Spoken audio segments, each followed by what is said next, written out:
cuba membawa bola sepak tanah air kepada tahap yang lebih tinggi. This is like a revolution, guys. We are trying to bring Malaysian football into another level. Now, whatever we plan for, whatever we build, apa benda yang kita merancang, apa benda yang kita membina, tiada maknanya jikalau tak ada keputusan ataupun tak ada pencapaian. Whatever we build is nothing if we do not have result. Remember this. There are some who doubt us. Ada beberapa pihak yang tak percaya. Never mind. We are doing something new. They are not used to it. Let it be. Your performance speak louder than what they think. This performance, this unity is our home.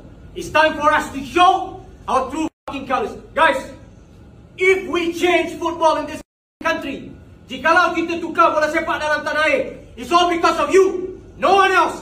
You are the warriors. You make them feel the sense of belonging. You make them feel belief. That is what we want. Kita nak dia orang percaya.